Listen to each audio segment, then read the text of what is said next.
When I saw the plane take off without me, with my son and my daughter-in-law inside, I knew that this would be the moment they would remember for the rest of their lives. Not because of what I did, but because of what I chose not to do. For the first time in 65 years, I chose not to be a solution for anyone but myself. I was standing at the airport, my bag in my hand, watching the aircraft rise into the clouds. Robert must have been looking for me in the plane's aisle. Susan was probably already checking her phone, sending me texts that I wasn't going to answer. And there I was, still, feeling something I hadn't felt in decades. Peace. It wasn't revenge. It wasn't anger. It was simply the quiet understanding that my life belonged to me, and no one had the right to take it as if it were a free resource. It all started 3 months earlier, when Robert called me with that voice he always used when he needed something. That soft, affectionate voice that made my mother's heart melt before I could think clearly. "Mum, I have incredible news. Susan and I want to invite you to spend 2 weeks at the beach with us.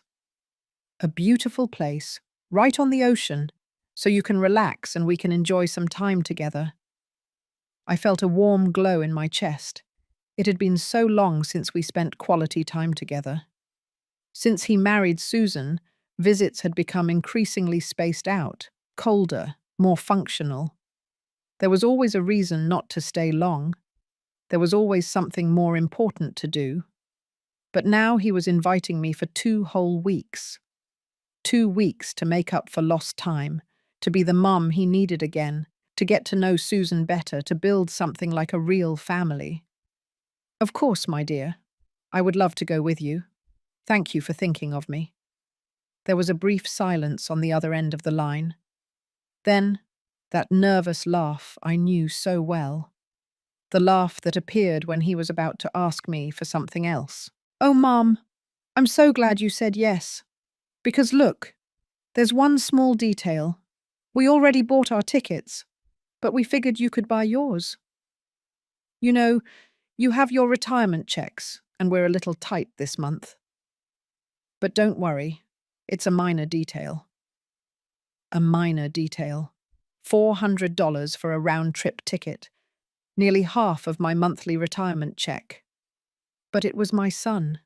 It was an opportunity to be close to him, to get back something I felt was lost. "It's all right, Robert. I'll take care of my ticket. No problem." "Perfect. Mum, you're the best. I'll send you the flight details so you can buy the same one as ours." I hung up the phone feeling a strange mix of happiness and worry. $400 was a lot of money for me, but it was worth it if I could spend time with my son, if I could feel that I was still important to him, that he still needed me.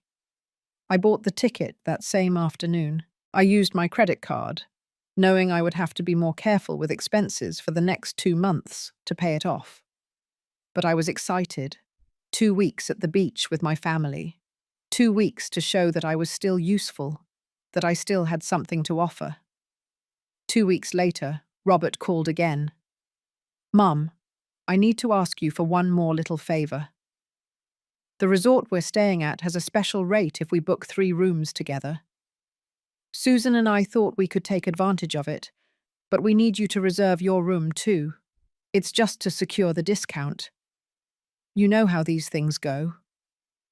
I didn't know how those things went, but I trusted my son. I always had. "How much is the room?" "It's cheap, Mum. Only $60 per night. And it's 15 nights, so that would be $900.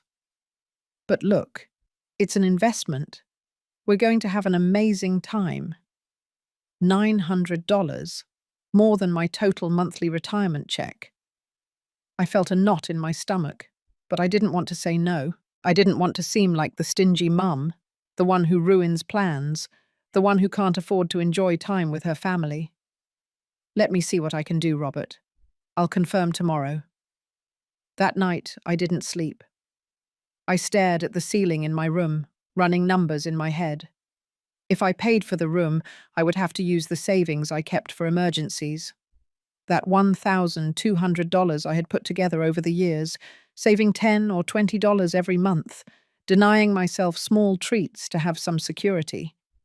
But it was my son, and 2 weeks with him was worth more than any amount of money. The next day, I called him and told him to book the room in my name, that I would handle the payment.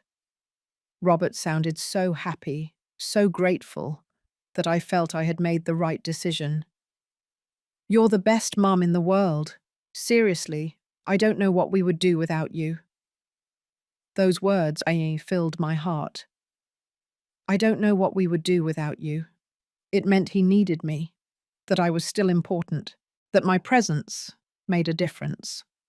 A week before the trip, Susan called me. It was the first time she had contacted me directly since they announced the trip. Her voice was sweet, but there was something about it that made me nervous. Something I couldn't identify, but which made me feel small. "Laura, I need to talk to you about the trip. I want us all to be on the same page so everything goes perfectly." "Of course. Susan, tell me what you need." "Well, as you know, this trip is mainly for Robert and me to rest. We've had a very heavy year with work, and we need to disconnect. But we also thought it would be nice to have you there, to keep us company, and so you can help us with a few things." A few things? That little phrase that can mean so many things. What kind of things, Susan? "Oh, nothing major. Just simple things. For example, Robert and I want to sleep late, so it would be great if you could make breakfast. Nothing complicated, just coffee, fruit, eggs, whatever you can think of. And later, since we'll be at the beach all day, it would be perfect if you could take care of keeping the house tidy. You know, washing the dishes, making the beds, that sort of thing." I felt something cold run down my spine, but I still didn't want to believe what I was hearing. I was still clinging to the idea that this was a family trip, not a service I was meant to provide. "Susan, I thought we were going to enjoy ourselves together, that we would spend time on the beach, all of us, sharing meals." "Yes, of course, Laura. We're going to be together, of course. But you understand that at your age you probably won't want to be in the sun too long, right? Besides, we're younger. We need to take advantage. You can do those little tasks in the morning and then join us whenever you want. It's best for everyone." At my age, as if 65 years meant I could no longer enjoy the beach, the sun, the ocean, as if my only function was to serve others while they lived their lives. "All right, Susan. I'll do what I can." "Perfect. I knew I could count on you. Oh, and one more thing. Robert and I want to try out the restaurants in the area, but they're a little expensive. We thought maybe you could cook dinner. That way we save a little, and besides, your cooking is so good. Robert loves your food." So I wasn't just going to clean and tidy.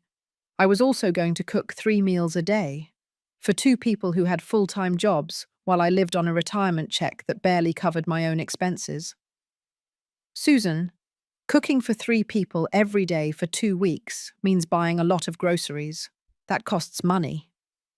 "Oh, Laura, don't worry about that. Just buy what's necessary, and we'll figure out how to organize the expenses later. We're family, right? Family doesn't keep track of things like that." Family doesn't keep track of things like that. But I had already paid for my ticket. I had already paid for my room. I had already spent more than $1,300 on a trip that was supposed to be an invitation, a gift, a time to be together. "Let me think about it. Susan, I'll confirm in a few days." "There's not much to think about, Laura. It's already decided. I just wanted you to know so you could be prepared. Bring comfortable clothes for being around the house. You won't need much beachwear." I hung up the phone with shaking hands. I sat down on the sofa in my living room, that old sofa I had bought when Robert was a child, and I started to cry. Not dramatic tears, but that silent weeping that comes when you understand something you didn't want to understand. This wasn't an invitation. It was an unpaid work contract. I wasn't the guest. I was the employee, the cook, the maid, and on top of that, the one who paid for the privilege of serving them. But I didn't say anything. I didn't call Robert to complain. I didn't confront Susan. I stayed silent, as I always had, because I was afraid. Afraid of causing problems. Afraid they would tell me I was overreacting. Afraid they would stop talking to me. That I would lose my son forever. So I started to prepare. I went to the grocery store and bought things I could take in my suitcase. Seasonings, spices, some canned goods, things that would help me cook without having to spend too much there. I spent another $100 on that shopping trip. I also went to the pharmacy and bought back pain medication because I knew that standing and cooking and cleaning all day would take its toll. Another $30. Every expense was like a small wound, but I told myself it was worth it. That at the end of the trip, Robert and Susan would realize everything I had done for them. That they would thank me. That they would value me. How naive I was. 3 days before the trip, Robert stopped by my house. He arrived with a huge smile. That boyish smile that always melted my heart. He hugged me tight and told me he was excited about the trip, that it was going to be incredible, that he had been waiting for a vacation like this for years. He didn't mention anything about the chores Susan had assigned me. He didn't ask if I was okay with everything. He only talked about himself, his plans, what he wanted to do. Mum, I need to ask you for one more favor. Could you lend us $300 for travel expenses? It's just that with so many expenses, we're a little short. We'll pay you back when we get back. I promise you. $300 more. I had already spent nearly $1,500. My bank account was practically empty. My savings had evaporated. But it was my son, my only son. The child I had raised alone after his father abandoned us.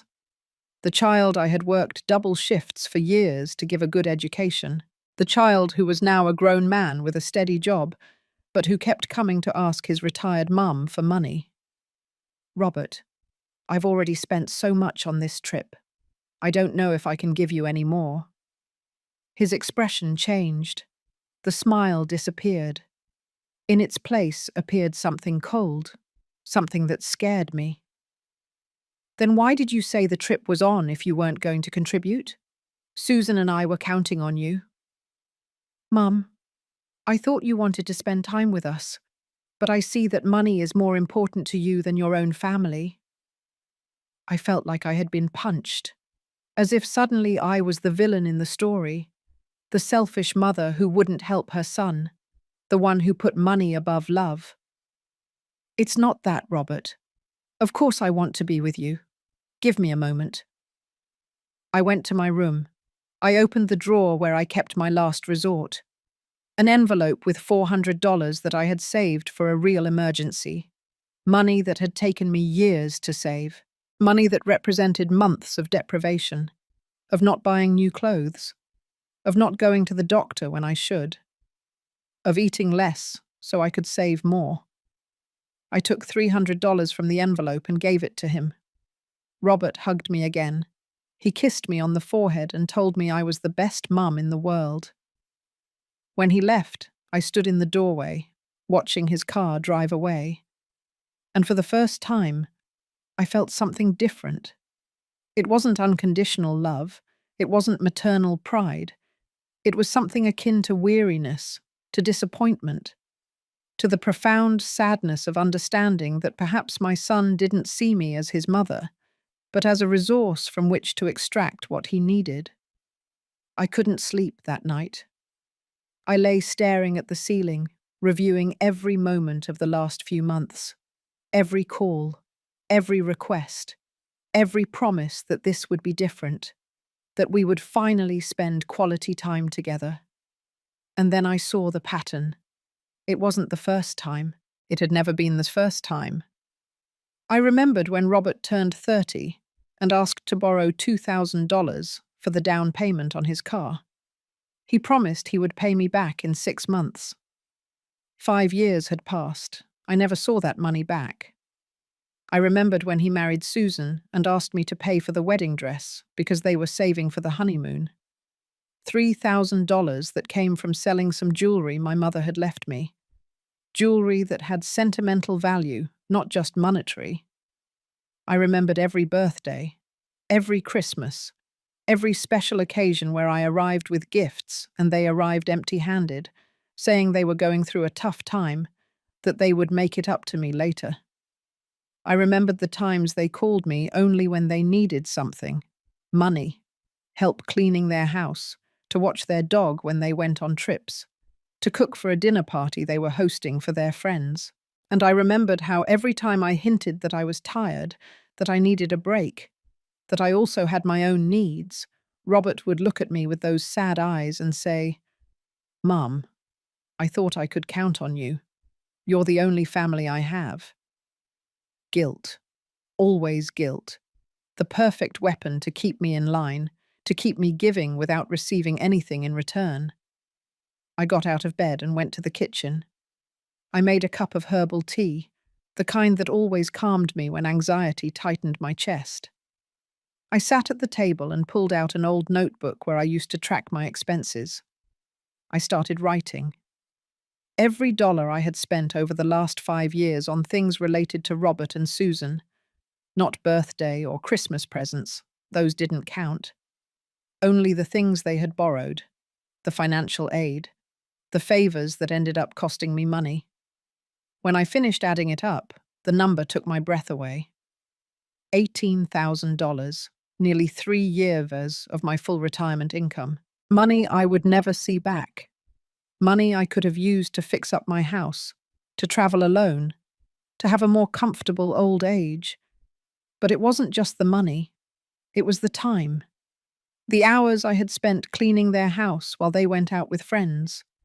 The weekends I had sacrificed to care for their things while they enjoyed themselves. The times I had cancelled my own plans because they needed me.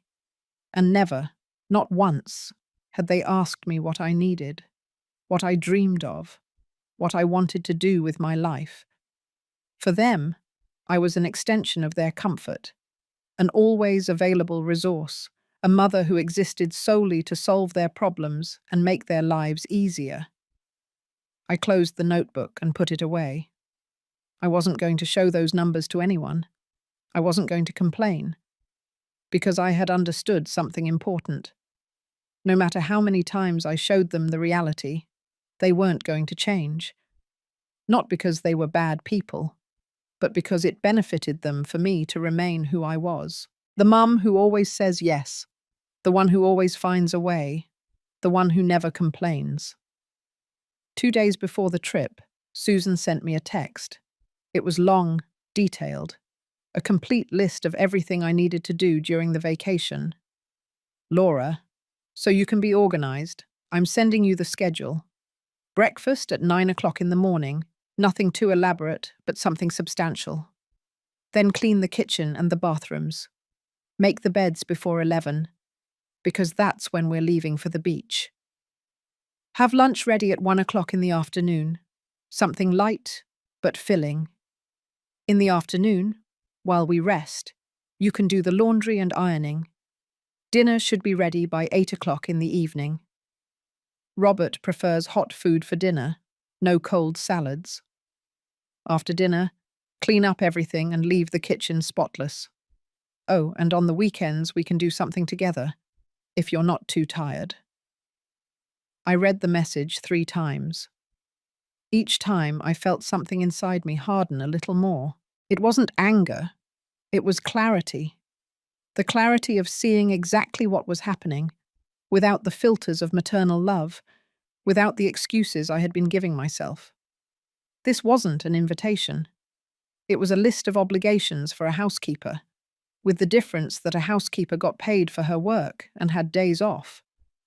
I, on the other hand, had paid for the privilege of working for them, I didn't answer the message. I sat there with the phone in my hand, feeling something inside me begin to change. It wasn't a decision yet. It was just a crack in the armor of self-denial that I had built over my entire life. That night, my neighbor, Mary, came over for coffee.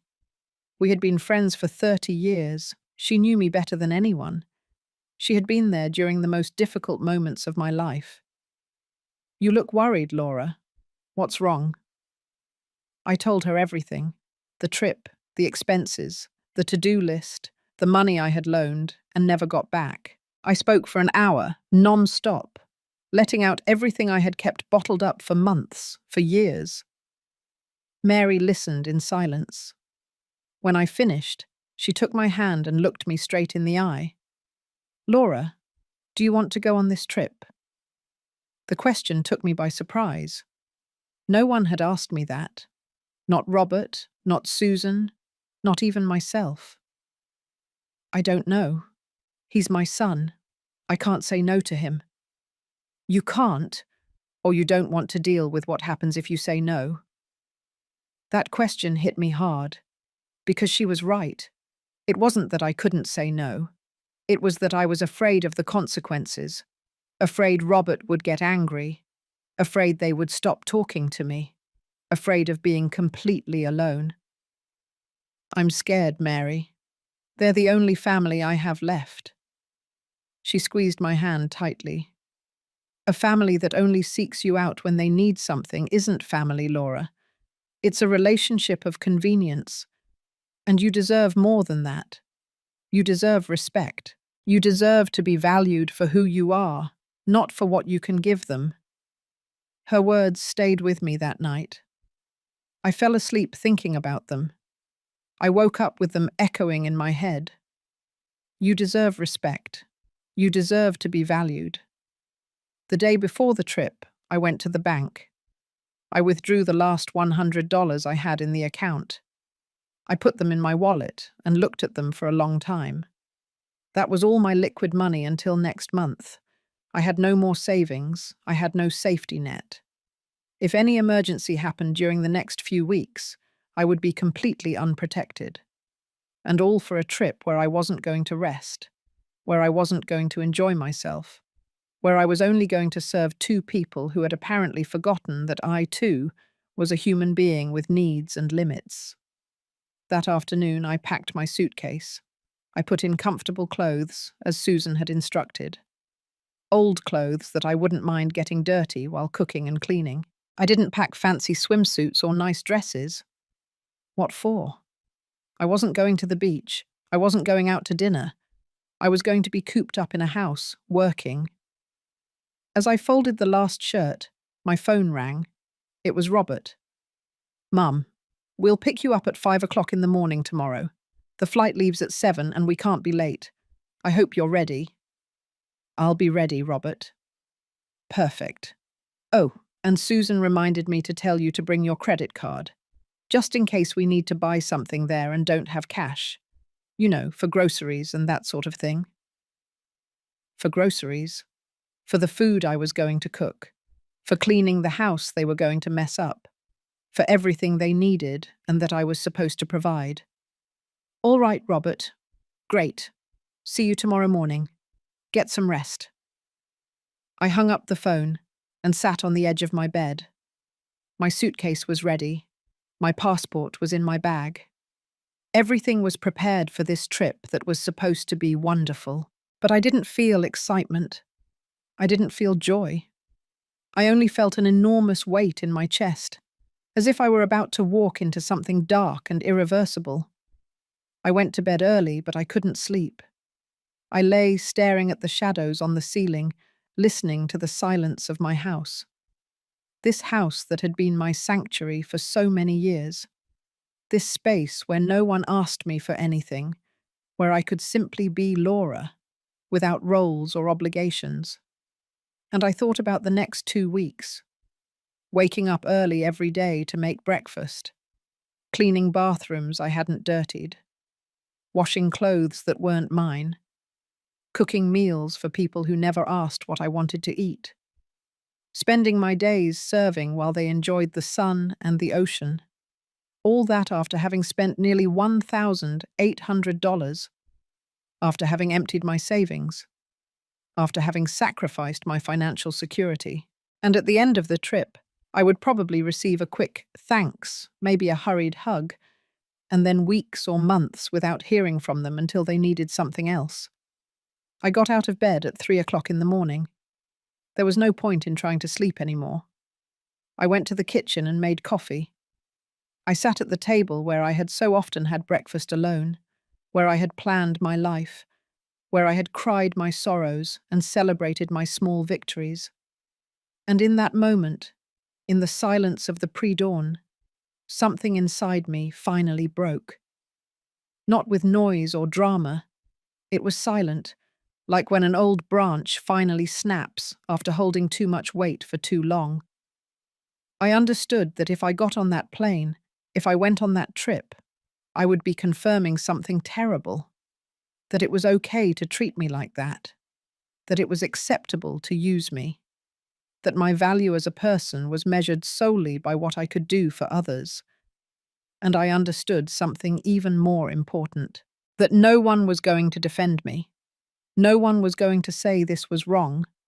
No one was going to set limits for me. If I didn't defend myself, no one else would. I took my phone and looked at the list Susan had sent me. I read it one more time. Every line, every task, every expectation. And this time, instead of feeling obligation, I felt something different. I felt indignation. I felt that I deserved better. I felt that my life, my days, my time were worth more than this. I wasn't going. The decision arrived just like that, simple and clear. I wasn't getting on that plane.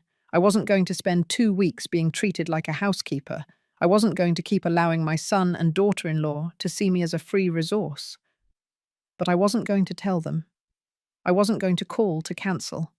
I wasn't going to give explanations or get into arguments, because I knew exactly what would happen if I did. Robert would tell me I was overreacting. Susan would make me feel guilty. They would convince me I was being selfish, that I was ruining their vacation, that I was a bad mother. No. This time there would be no discussion. This time I simply wasn't going to show up. At 5 o'clock on the dot, the doorbell rang. I peered out the window and saw Robert's car parked in front of my house.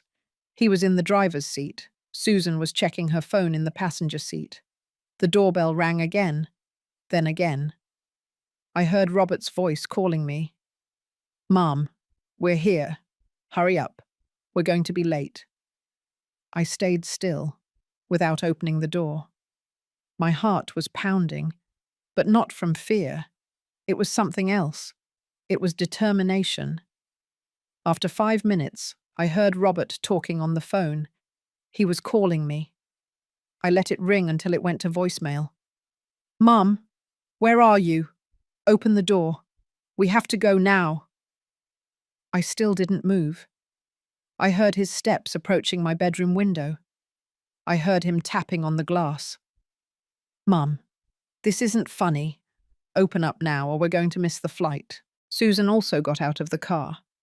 I heard her voice, annoyed, impatient. "Robert, call someone. Get a neighbor with a key. We can't miss this flight." But no one had a key to my house. And even if they had, I had locked the deadbolt from the inside. They couldn't get in. 20 minutes passed. I heard them arguing outside. I heard Robert call me again and again. I heard Susan say that this was ridiculous, that I was being childish, that clearly I didn't want to go, and that they should just leave without me. Finally, I heard the car engine start. I heard them drive away, probably furious, probably confused, but definitely without me. I stayed sitting in my living room for another hour, not moving, barely breathing, processing what I had just done. I had said no, without saying a single word. I had set a boundary. For the first time in my life, I had chosen my peace over pleasing my son. I got up from the sofa and went to the kitchen. I made more coffee, this time without rushing, savouring every movement. I opened the window and let the cool morning air in. It was barely 6 o'clock and 12 minutes. By now, I should have been at the airport, loading luggage, taking orders from Susan about what to do and what not to do. Instead, I was in my house, in my space, in peace. My phone started ringing again. It was Robert. I didn't answer. He called again, and again, and again. I let all the calls go to voicemail. I wasn't ready to talk to him. I wasn't ready to hear his complaints, his anger, his attempts to make me feel guilty. I needed this silence. I needed this moment of calm before the storm that I knew would come. At 8 o'clock in the morning, the phone stopped ringing. I guessed they were already on the plane, probably sitting in their seats, still processing what had happened. I imagined Robert's face, confused and annoyed. I imagined Susan, furious, complaining that I had ruined everything, and for the first time in a long time, I didn't care what they thought of me. I served myself breakfast, scrambled eggs with tomato, toast, orange juice. A simple breakfast, but made calmly, without the pressure of having to serve anyone else. I sat at my table and ate slowly, looking out the window, watching the neighborhood wake up. The lady across the street was taking out the trash. The young man on the corner was going for a run with his dog. Life was following its normal course, oblivious to the small act of rebellion I had just committed. After breakfast, I washed the dishes. My dishes, my cup, my silverware. No one else had messed anything up. No one had left their mess for me to clean. And I felt something strange, gratitude for this simple household chore that I was doing just for myself. Then I took a long bath. One of those baths I normally rushed to finish because there was always something else to do, someone else who needed something. I stayed under the hot water until it started to cool, feeling the tension of the last few months going down the drain. When I got out, I looked at myself in the mirror. I saw a 65-year-old woman with wrinkles around her eyes, with grey hairs that I had stopped colouring years ago because the dye was expensive and there were more important things to spend money on. I saw a tired woman, but I also saw something else. I saw someone who had just done something brave. I dressed in comfortable clothes and sat on the sofa with a book I had bought months ago but never had time to read. And I read, for hours, without interruptions, without guilt, without the feeling that I should be doing something more productive. It was almost noon when the phone rang again. This time it was an unknown number. I hesitated for a moment, but I answered. "Mrs. Miller?" "Yes, this is she." "I'm calling from the Seaside Paradise Hotel. We have a problem with the reservation under your son's name, Robert Miller." I felt a knot in my stomach. I knew what was coming. "What kind of problem?" "Well, when your family members arrived, they tried to check in, but the card they presented was declined. They told us that you would be making the payment for all 3 rooms, but we don't see you anywhere. Without payment, we can't give them the keys." "I understand. Can you put me through to my son, please?" There was a moment of silence. Then I heard Robert's voice. It sounded different. It was no longer the calm, sweet voice he used when asking for things. It was desperate, almost pleading. "Mum, what happened? Why didn't you come? We're here at the hotel, and they won't give us the rooms without your card. Susan is furious. This is a disaster." I took a deep breath before answering. "Robert, I'm not going on that trip." "What do you mean you're not going? We're already here. You missed the flight. What are we supposed to do now?" "I didn't miss the flight, Robert. I decided not to go." I heard a long silence on the other end, then his voice, now annoyed. You decided not to go? Are you kidding me? Do you know the trouble you caused us? Do you know how embarrassed we were at the airport looking for you? We thought something had happened to you. I stayed silent. I let his words fill the space. I let him realize the absurdity of what he was saying. He hadn't thought something bad had happened to me. He had thought it was an inconvenience for him. Mum, we need you to come, or at least give your card number to the hotel so we can get into the rooms. We can't stay on the street. I'm not giving my card, Robert. What? Why not? It's just to guarantee the rooms. We'll figure out how to organize the payments later. We'll figure it out later. The same old words, the empty promises that were never kept. Robert, I spent $1,800 on this trip, money I didn't have. I emptied my savings, and all to go cook, clean, and serve for 2 weeks. It wasn't an invitation, it was a job. And on top of that, a job I was paying for the privilege of doing. Mum, it's not like that. We wanted you to come so we could spend time together. Spend time together? Susan sent me a list, Robert. A complete list of all the chores I was supposed to do. Breakfast at 9, clean bathrooms, make beds, prepare lunch, do laundry, ironing, cook dinner. That's not an invitation to a vacation. That's a work schedule. I heard his heavy breathing. I knew he couldn't deny what I was saying because it was true. Everything was true. Well, maybe Susan got a little carried away, but you know how she is. She just wanted everything to be organized. Got a little carried away. As if asking someone to work as a housekeeper for 2 weeks after paying $1,800 was merely a little excessive. Robert, I need you to understand something. I am not going to continue being your solution for everything. I am not going to continue lending you money that you never pay back. I am not going to continue sacrificing my life for your convenience. His voice changed again. Now it sounded hurt, victimized. I can't believe you're doing this. Mum, after everything we've shared, I thought I could count on you. You're my mother. And there it was, the magic phrase. You're my mother. As if that meant I had no right to have boundaries, to say no, to protect my own peace. Yes, Robert, I am your mother, but I am also a person, and I deserve respect. So you're going to leave us stranded here, with no money, with no rooms, with nothing. You have jobs, you have income, you have credit cards. You can solve this. We don't have enough on our cards. That's why we were counting on you.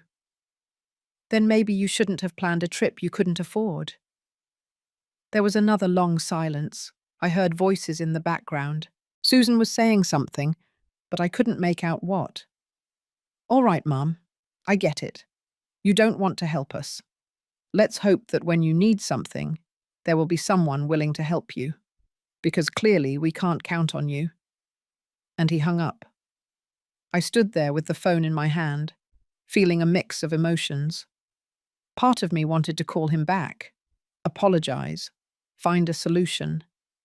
That part that had been trained for 65 years to put the needs of others before my own. But there was another part, a stronger one, that knew I had done the right thing, that understood that if I gave in now, everything would go back to the way it was. Worse still, it would confirm that they could treat me however they wanted, and I would always be there, absorbing the abuse, paying for the privilege of being used. I didn't call back. Over the next few hours, I received several messages, first from Robert, then from Susan. Robert's messages tried to appeal to my emotions. Susan's were directly accusatory, full of reproaches about how selfish I was, about how I had ruined their vacation, about how a real mother would never do something like this. I didn't respond to any of them. In the middle of the afternoon, Mary came to visit me. She had seen Robert's car early in the morning and wanted to know what had happened. I told her everything. How I hadn't opened the door. How they had left without me. How they had called me from the hotel. The conversation with Robert. Susan's messages. Mary hugged me tight. I'm proud of you, Laura. I know it was hard, but you did the right thing. I feel terrible, Mary. He's my son. I left him stranded there with no help. She took me by the shoulders and looked me squarely in the eyes. He's a grown man with a job and a wife. You didn't leave him with no help. You stopped being his easy solution. There's a big difference. Those words gave me some comfort, but I still felt a weight in my chest. The guilt didn't go away that easily. I had been programmed my whole life to feel responsible for my son's well-being. That night, I prepared a simple dinner for myself. Pasta with tomato sauce, salad, a glass of wine that I had saved for special occasions. And I decided that this was a special occasion. The day I had finally chosen myself. I ate in silence, savoring every bite, thinking about Robert and Susan, probably still at the airport or looking for a cheaper hotel. Part of me worried. But another part, the part that was emerging after years of being dormant, understood that this had to happen. The next 3 days were strange, silent. My phone kept receiving messages, but they became less frequent. Robert had stopped writing after that first day. Susan kept sending occasional messages, but I wouldn't know. I could see the first lines in the notifications. They always started with accusations, with reproaches, with attempts to make me feel like the worst person in the world. But something had changed in me. Every message I didn't answer was like a small victory. Every day that passed without seeding was a confirmation that I could live without their approval. Mary came over every afternoon for coffee. She brought me cinnamon rolls from the bakery, and we would sit and talk for hours. She told me stories about her family, about her own struggles with her adult children, about how she, too, had had to learn to set limits. One day she told me something that stuck with me. Laura, true love doesn't ask you to destroy yourself to hold up others. True love is built on mutual respect, not unilateral sacrifice. Those words helped me hold firm when guilt threatened to flood me. On the 4th day, I received a call from a number I didn't recognize. This time it was the hotel again. Mrs. Miller, I apologize for bothering you again. Your son and daughter-in-law managed to get a room here, but there are some additional charges that are pending. Meals at the hotel restaurant, minibar use, laundry services. They gave us your number as an emergency contact for payment. What's the total? $2,300. I felt the air rush out of my lungs. $2,300. After all, after I had told them no, after I had set boundaries, they were still trying to use my name, my credit, my money. I am not going to pay those charges. My son and his wife are responsible adults. They used those services. They must pay for them. But Mum, they told us you would take care of it. They lied. I am not there. I did not authorize any charge, and I am not paying anything. I understand. Then I will have to speak directly with them about this. Please do. And I also ask you to remove my name from any document related to their stay. I am not responsible for their expenses. I hung up the phone with shaking hands, not from fear, but from indignation. They had had the nerve to continue using my name, to continue trying to charge their expenses to me, even after everything that had happened. 5 minutes later, my phone exploded with calls from Robert. This time I did answer. I needed to say what I had to say. How dare you embarrass us with the hotel? They told us you refused to pay. Do you know the shame we went through? Robert, you didn't leave me any other option. You used services you couldn't pay for and put my name down as responsible without my permission. We thought you were going to help us. You always help us. I always helped you, Robert. Past tense. Not anymore. Then what are we supposed to do? How are we going to pay this? Robert, you earn more than double what I receive in retirement checks. Susan also works. You have income. I live on $600 a month. And you asked me to spend $1,800 plus another $300 in cash, plus what I would have spent on food already. That's more than 3 months of my entire income. Does that seem fair to you? Silence on the other end. Mum, we have expenses. Rent, the car, credit cards. I have expenses too, Robert. Food, medicine, utilities. And unlike you, I don't have the option of working more hours or asking for a raise. My retirement check is fixed. This is all I have. It's not the same. You're right. It's not the same. Because you have options and I don't. And yet I was the one who always sacrificed everything. I heard his heavy breathing. Then Susan's voice in the background, annoyed, demanding to know what was happening. Susan wants to talk to you. I don't want to talk to Susan. But before I could say anything else, I heard my daughter-in-law's voice on the phone. Laura, this is ridiculous. You promised us you were coming, that you were going to help. We made plans counting on you. And now you leave us here, humiliated, unable to pay the bills. What kind of mother does that? A mother who is tired of being treated like a servant. A mother who realized that her son and daughter-in-law only seek her out when they need money or free services. We don't see you like that. You're part of the family. If I were part of the family, you would have invited me to enjoy the vacation, not to work for 2 weeks. If I were part of the family, you wouldn't have sent me a list of chores as if I were your maid. If I were part of the family, you would ask me once in a while what I need, what I want, how I am. Susan made a sound of frustration. You're so dramatic. We just asked you to help a little. It's not a big deal. I paid $1,800, Susan. I loaned you $300 more.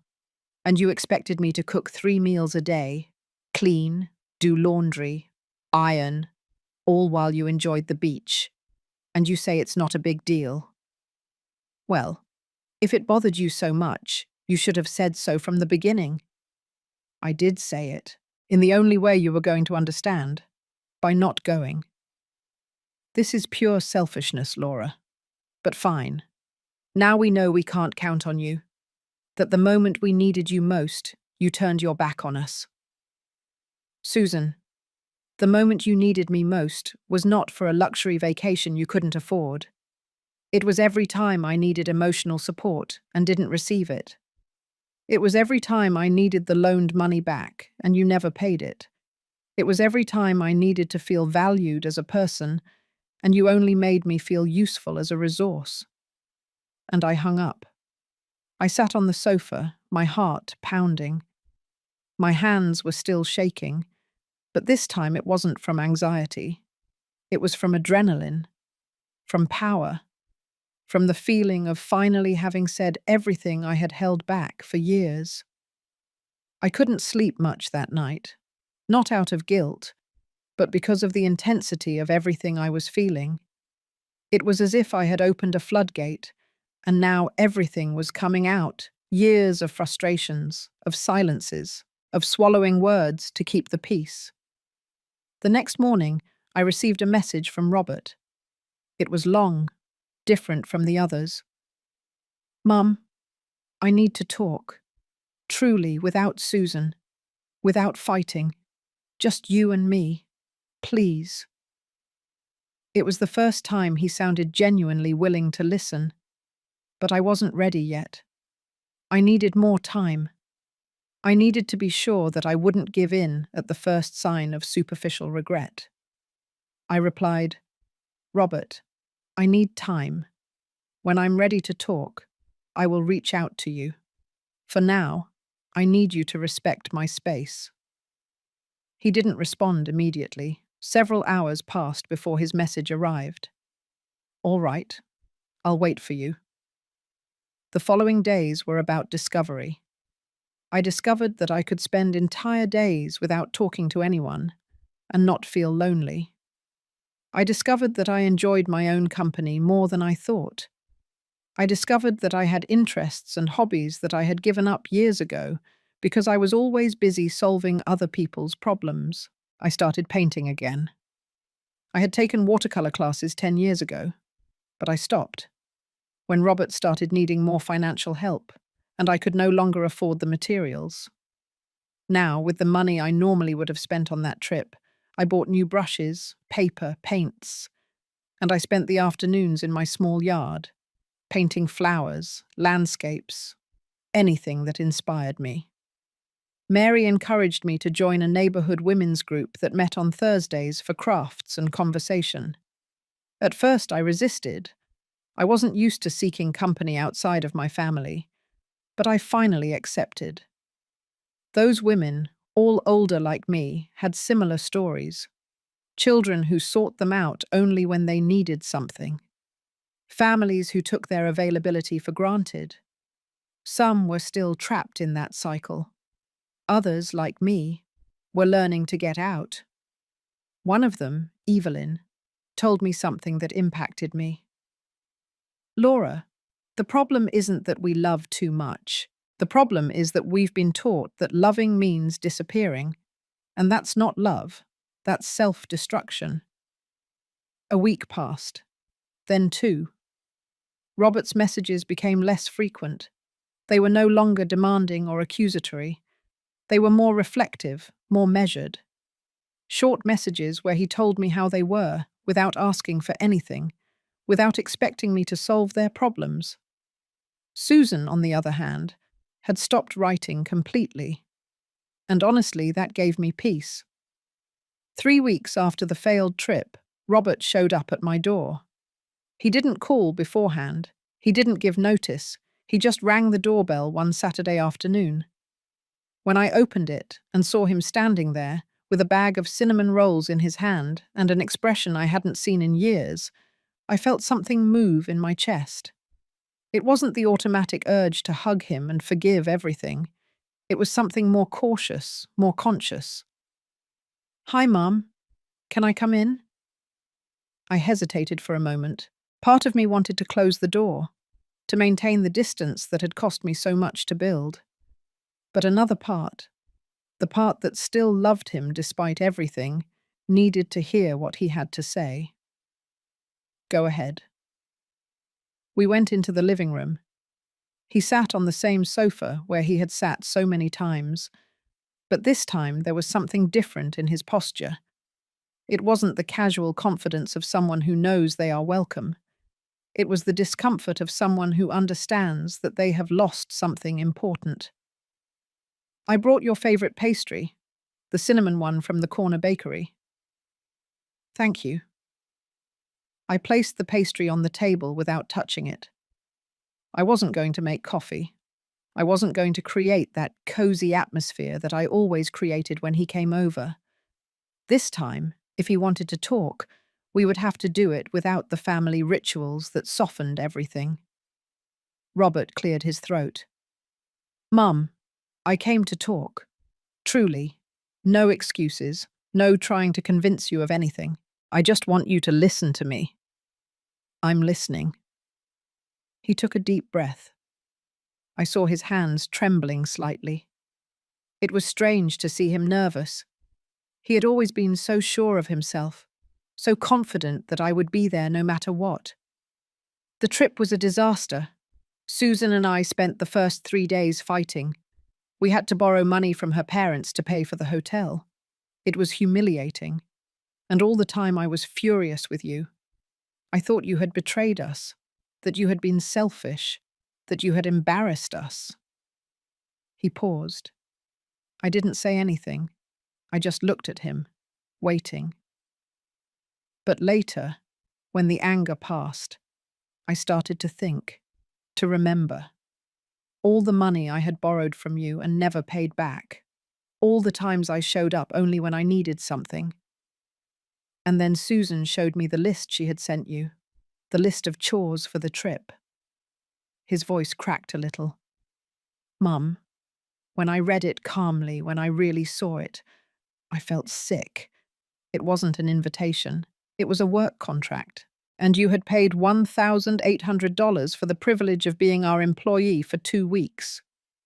Tears started rolling down his cheeks. I stood firm, without moving to comfort him. I needed him to feel this. I needed the discomfort to force him to continue being honest.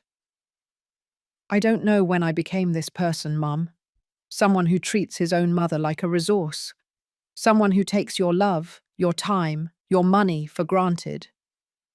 Susan and I had some very difficult conversations these past few days. She also realized how badly we treated you. Susan realized, or you told her to realize. He looked at me surprised. What do you mean? Robert, I need to know if Susan truly understands what you both did, or if she's just following your script, because you need me to go back to the way I was. No, Mum. She understands. In fact, she was the one who suggested I come alone. She said I needed to talk to you first, son to mother, without intermediaries. That surprised me. Maybe Susan had reflected. Or maybe it was just strategy. It was still hard to know. Robert, do you know how much money I've loaned you in the last 5 years? He shook his head. $18,000. Money you never paid back. Money that came from my saving, my retirement checks, the sale of things that had sentimental value to me. His face paled. I didn't know it was that much. It is that much. And it's not just the money, Robert. It's the time. It's the weekends I spent cleaning your house while you and Susan went out with friends, and it's the dinners I cooked for your guests while they treated me as if I were invisible. It's all the times I cancelled my own plans because you needed something. I know, Mum, and I have no excuses. I'm not looking for excuses. I'm looking to understand if you truly grasp what happened, or if you're only here because your life became more difficult without me. He wiped his tears with the back of his hand. Both things, if I'm honest. Yes, my life is more difficult without you. But I also realized something worse. I realized that I never asked you how you were. I never cared about your life beyond what you could do for me. I don't know what you do in your free time. I don't know if you have friends, hobbies, dreams. I just know that you are always there when I need you. Was there, Robert? Past tense. I know. We remained silent for several minutes. The wall clock ticked the seconds. I could hear the traffic outside, the children playing in the nearby park. Life went on outside, indifferent to this crucial moment between us. Mum, I didn't come to ask you to go back to the way things were. I came to apologize, and to tell you that I want to learn to be a better son, if you give me the chance. What does that mean to you? Being a better son? It means respecting you.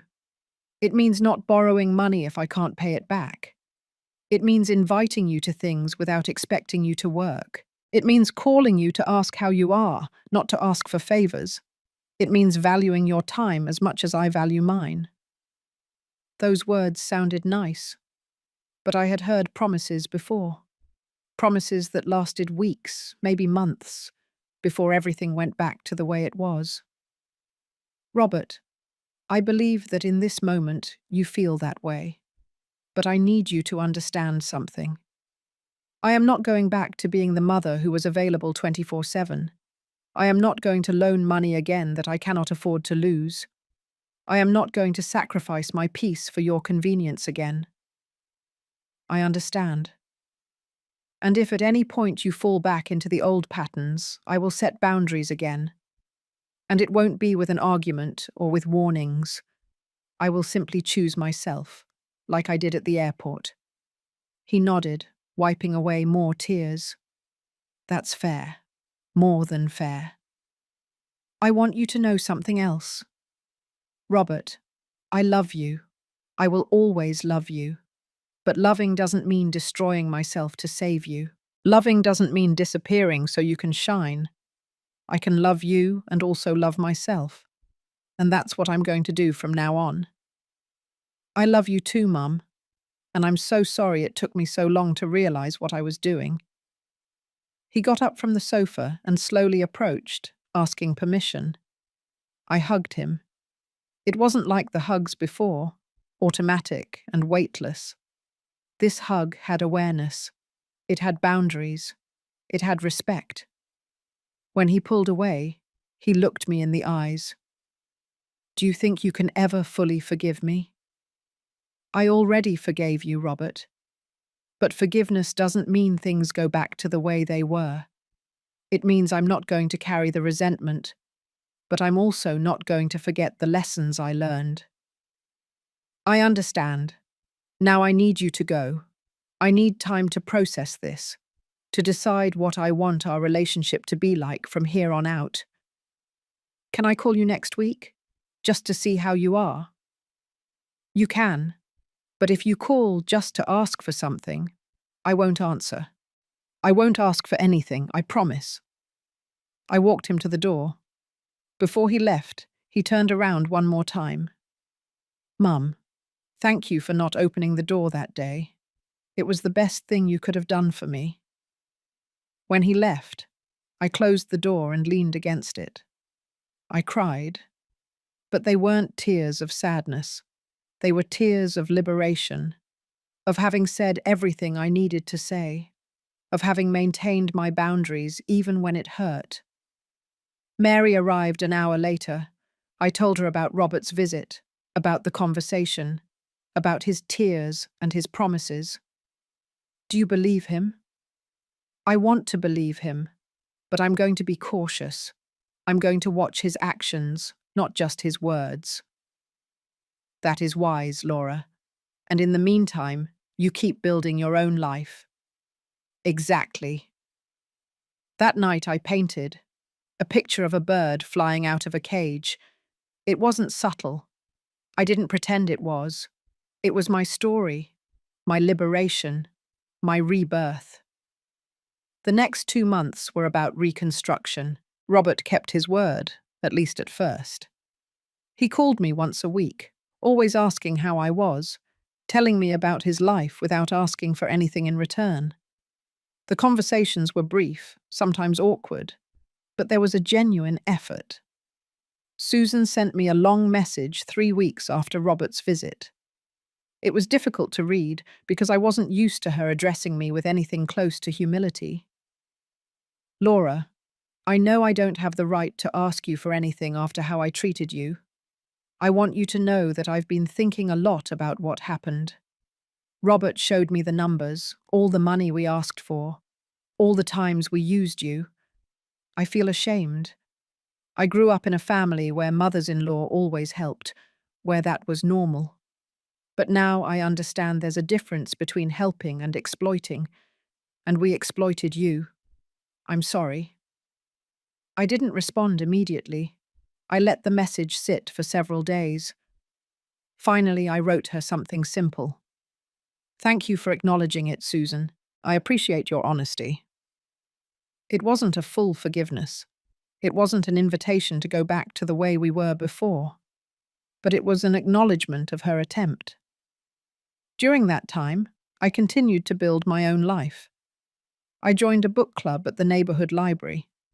There were 8 of us women, all older, all with stories of having sacrificed too much for too long. We met every 2 weeks to talk about books, but inevitably we ended up talking about our lives, our children, our struggles. One of them, Evelyn, had a story similar to mine. Her daughter had used her as a free babysitter for years, until Evelyn simply moved to another city without telling her. They hadn't spoken in 2 years. Don't you miss your grandchildren? I asked her one day. Every day. But missing them isn't reason enough to go back to a situation that was killing me. Sometimes true love means walking away from the people you love.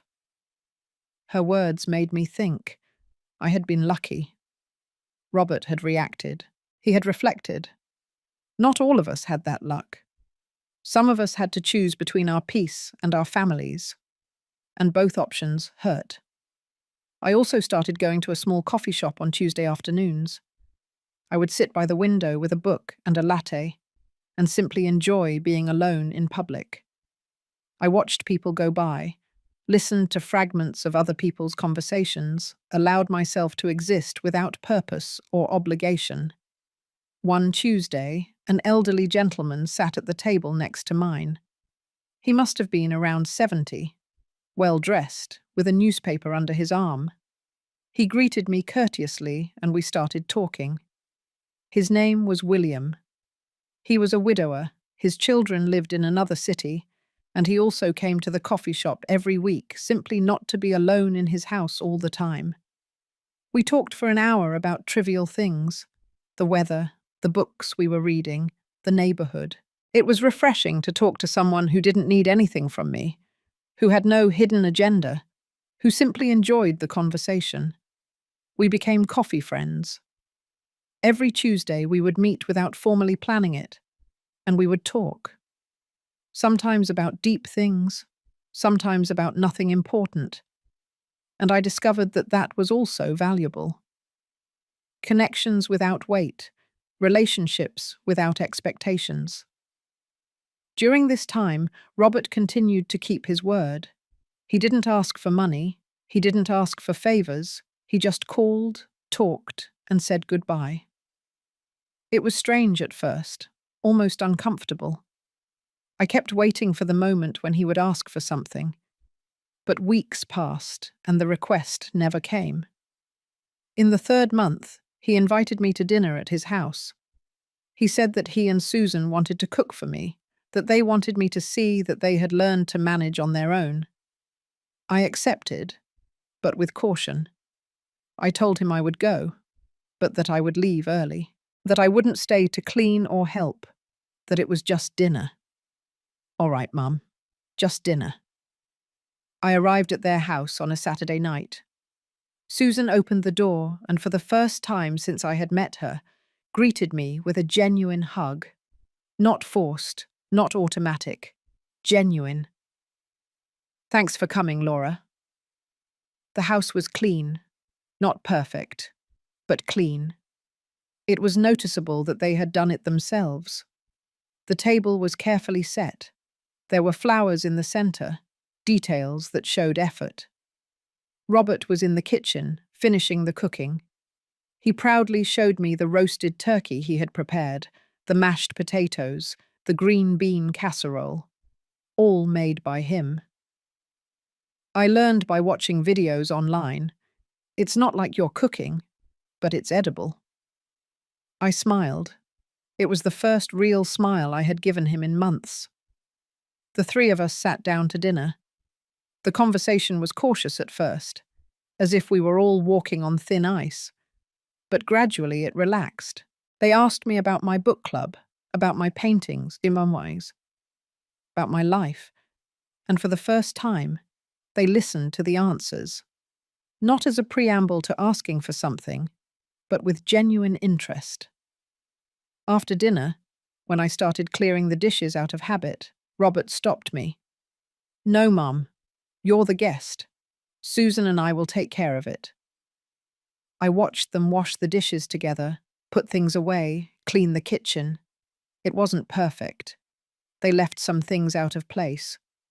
But they did it, without asking for my help, without expecting me to finish what they started. When I left that night, Robert walked me to the door. Mum, I know we're still far from where we should be, but I want you to know that every day I'm trying to be better. And I understand if you can never fully trust me again.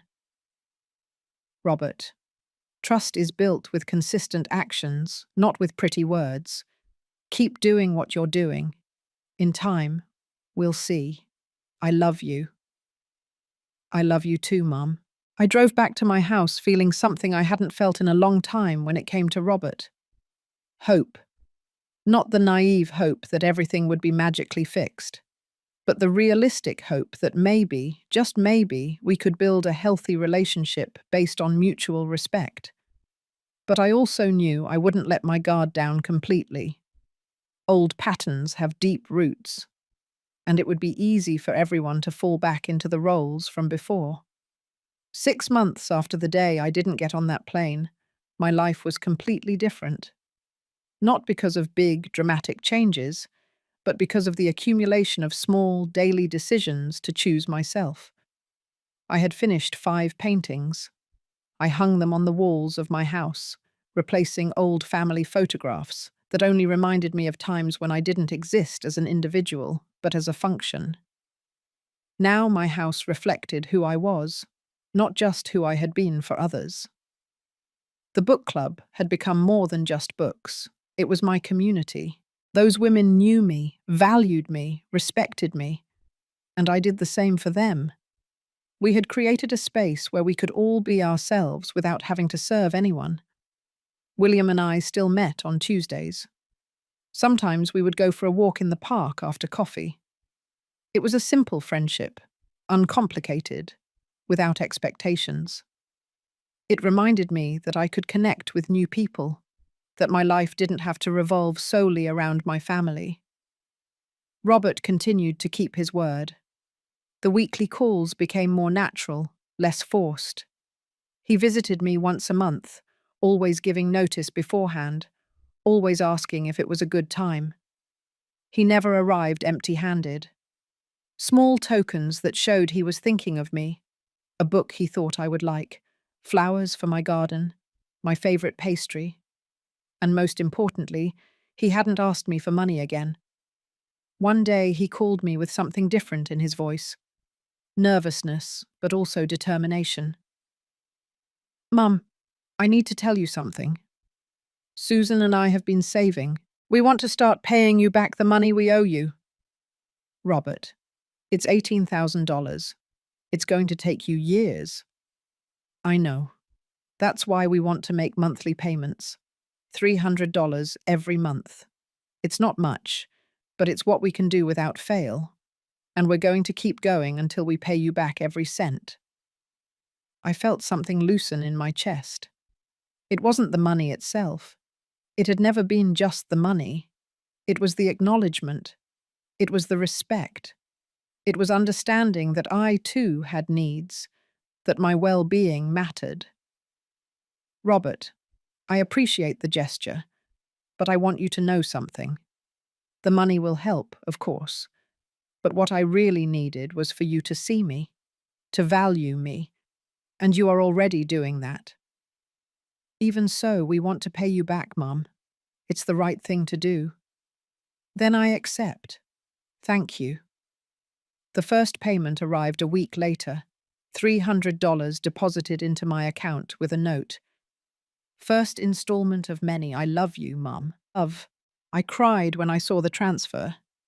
Not because I desperately needed those $300, although they certainly helped.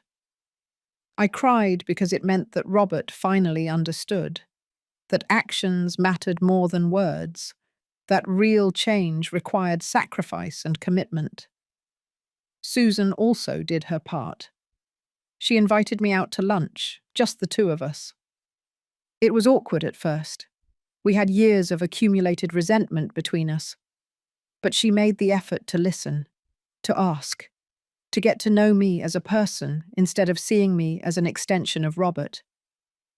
Laura, I know we'll never be best friends, and that's okay, but I want you to know that I respect you, and I'm sorry it took me so long to realize that you deserved that respect from the beginning. It was enough. I didn't need us to be close. I just needed her to treat me with basic dignity. For my 66th birthday, Robert and Susan threw me a small party. They invited Mary, my book club friends, even William. They didn't assume I would cook or clean. They did everything.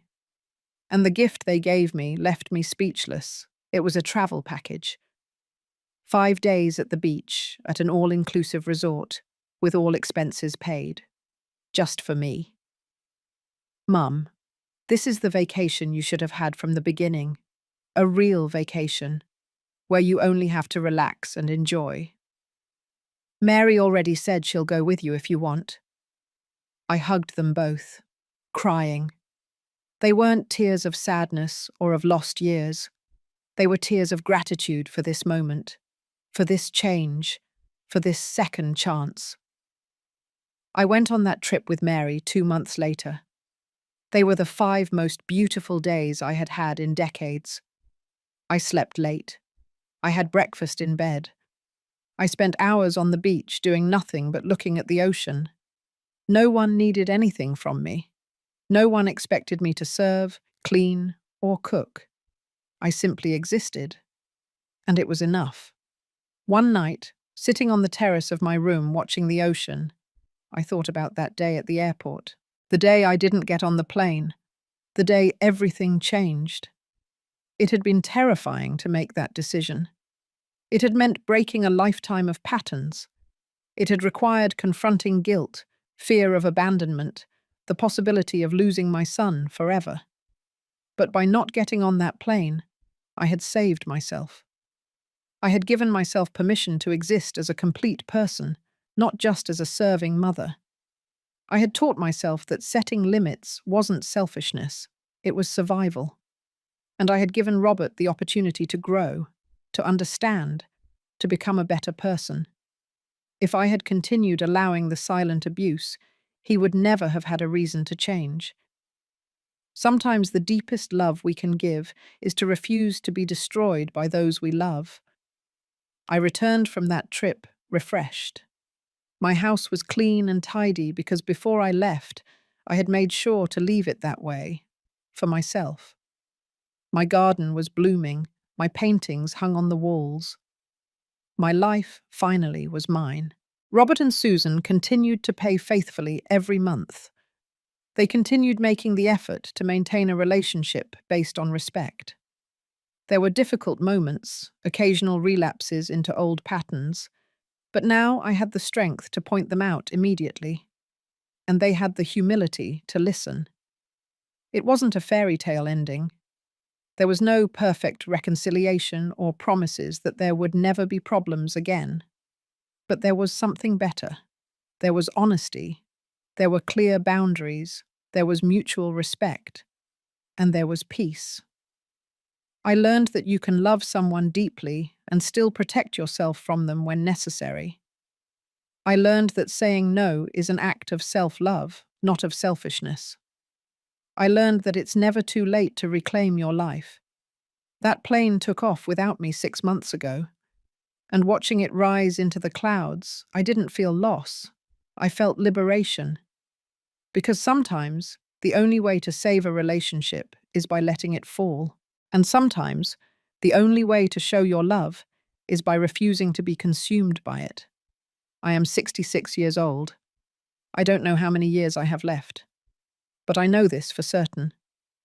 Every day I have left will be lived on my own terms, with my own boundaries, with my own dignity intact. And if someone cannot love me with respect, then I don't need that love in my life.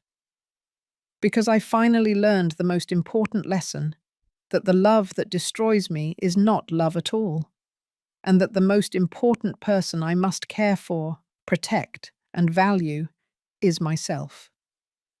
That day at the airport, when the plane took off without me, I didn't abandon my family. I found myself. And that, in the end, was the best trip I could have ever taken.